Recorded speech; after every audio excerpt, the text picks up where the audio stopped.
என்ன பொறுத்த வரைக்கும், இந்த படம் தான் இந்த வருஷத்துக்கான சிறந்த படம்னு நான் சொல்லலாம். அந்த அளவு என்ன வந்து பயங்கரமா இம்ப்ரெஸ் பண்ணுச்சு. கிட்டத்தட்ட இது ஒரு ஒரிஜினல் படம். இந்த மாரி ஒரு படம் நான் பார்த்ததே இல்ல. அது இல்லாம இந்த படம் முக்கியமா தமிழ் டப்பிங் வேற அவைலபிளா இருக்கு இப்போ. இந்த மாரி மூவி ரெக்கமெண்டேஷனுக்கு மறக்காம எங்க சேனலுக்கு சப்ஸ்கிரைப் பண்ணிட்டு ஃபாலோ பண்ணுங்க. அந்த படத்தோட பேர் என்னன்னா ரா பகதூர். இது வந்து ஒரு தெலுங்கு படம் தான். இப்போதைக்கு நம்ம Netflixல ஸ்ட்ரீம் ஆயிட்டு இருக்கு. ஆனா தமிழ் டப்பிங் இருக்கு. இந்த படத்தோட ஸ்டோரி என்னன்னா, நம்ம டைட்டிலே இருக்கு ரா பகதூர் நம்ம தமிழ்ல சொல்லுவோம்ல ஜமீன்தார். அந்த மாரி ஒரு ஜமீன்தார் தான். அவரு அவங்க வீட்ல வந்து பையன் இறந்துருவாரு. அதனால வந்து அவர் கொஞ்சம் லூஸ் மாதிரி பிஹேவ் பண்ணுவாரு. அவர் டெட் பெட்ல இருக்காரு. ஆனா அவருக்கு ஒரு லாஸ்ட் விஷ் இருக்கு. அந்த லாஸ்ட் விஷ் என்ன? அந்த விஷ் சாட்டிஸ்ஃபை ஆச்சா இல்லையா? அதெல்லாம் இந்த படத்தோட story. One of the most satirical movie, best satirical movie அப்படிதான் சொல்ல முடியும். இந்த படத்துல ஸ்டார்டிங் ஒரு 1/2 மணி நேரம் 1 மணி நேரம் என்னடா படம் இது கண்ணா பின்னான்னு போட்டு ரேண்டமா நினைப்பீங்க. ஆனா அந்த 1 ஹவர் கிராஸ் பண்ணிட்டீங்கன்னு வச்சீங்களேன், அந்த படம் அதுக்கப்புறம் கொடுக்குற பே ஆஃப் வேற லெவல். அந்த மாதிரி தான் எனக்கு ஒரு ஃபீல் இருந்தது.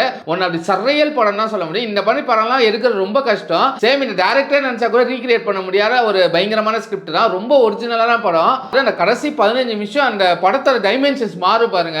பக்கா வந்து மாஸ் மூவ்மெண்ட் கூட சொல்லலாம். அவ்வளோ ஒர்த்தான ஒரு படம் தான். அது இல்லாம இந்த படத்துல வந்து சத்யதேவ் நடிச்சிருக்காரு. லைஃப் டைம் பர்ஃபார்மன்ஸ் அவருக்கு. கண்டிப்பா அவார்ட் ஒர்த்தி பர்ஃபார்மன்ஸ் தான். வேற லெவல்ல பயங்கரமா தெரிச்சிருப்பாரு. டைம் கிடைச்சா கண்டிப்பா போய் பாருங்க. அது ஒரு நீங்க சினிமா லவரா இருந்தீங்கன்னா ஹார்ட்கோர் சினிமா ஃபேன்னா உங்களை இந்த படம் டிசப்பாயிண்டே பண்ணாது. அதுக்கு நான் கேரண்டி. ஆல்ரெடி பார்த்தா உங்க வியூஸை மறக்காம கமெண்ட் செக்ஷன்ல பதிவு பண்ணுங்க. பாய்.